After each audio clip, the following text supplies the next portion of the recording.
All right, let's dive right in. Today, we're exploring Seneca's On the Shortness of Life.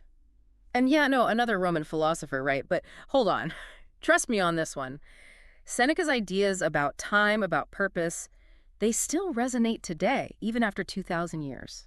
It's interesting because Seneca wasn't just some philosopher stuck in his little philosophical bubble. I mean, this was a guy in the thick of it, Roman politics, advising Emperor Nero.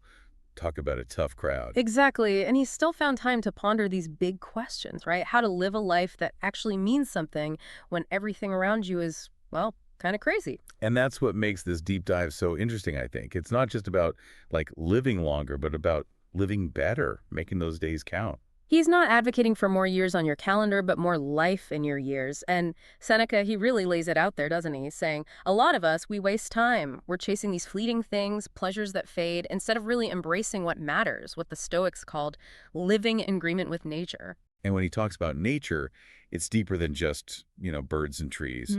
Although he did love a good garden. Right. He's talking about aligning your life with reason, with virtue. Finding that balance, right. So how does he convince us, to maybe ditch the distractions and actually focus on what Well, he matters? starts by breaking down something, honestly, we all take for granted, the difference between what we need and what we want.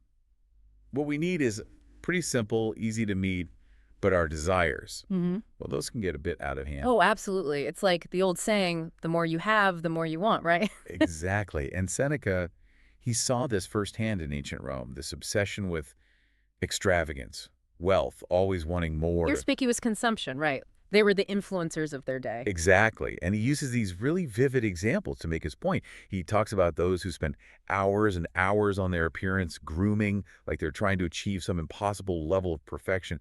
And he compares them to people obsessed with possessions, always wanting more, never content. Yeah, it's not just the time wasted, but the mental energy, too. All that effort, all that focus, it's exhausting. Right. Imagine what you could do if you channeled that energy elsewhere. Hmm. Self-improvement, relationships, just enjoying the moment. Living in the now, as they say. He's basically saying, don't let your stuff own you. And this is where Seneca introduces us to one of the most memorable figures in his writings, Apicius. Apicius. Tell me more. I love a good historical character. Well, Apicius was this legendary Roman foodie. Think of him as the ultimate gourmand, obsessed with lavish feasts, exotic ingredients, the most elaborate culinary creations. He spared no expense to indulge his palate. Okay, I'm already sensing this isn't going to end well. You're right about that. You see, Apicius, after a life of extravagant indulgence, found himself facing financial ruin. Oh, no. Did he have to trade in his silk robes for a toga made of burlap? It was even more dramatic than that. When Apicius calculated his remaining fortune and realized he only had, wait for it, 10 million sesterces left. Only 10 million. That's tragic. Just kidding.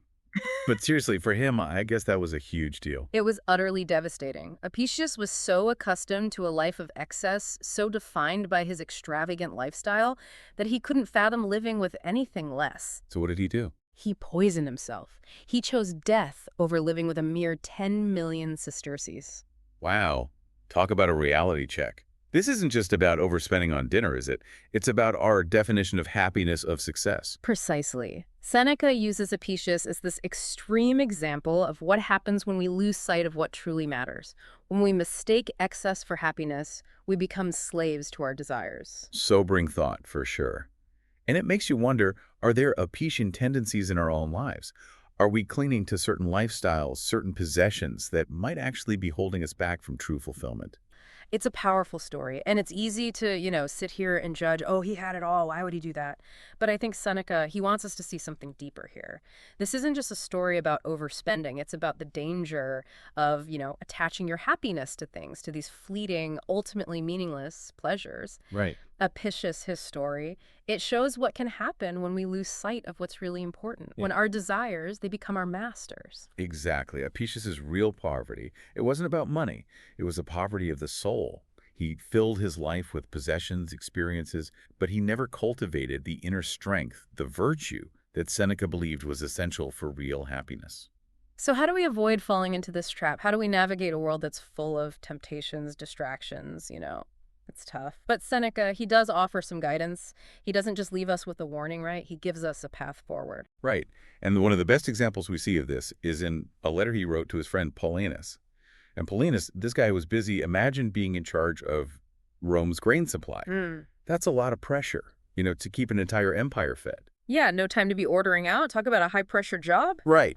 And so Paulinus, he's constantly caught up in his work, all these demands, Yeah. And Seneca saw that Paulinus, he was drowning in obligations.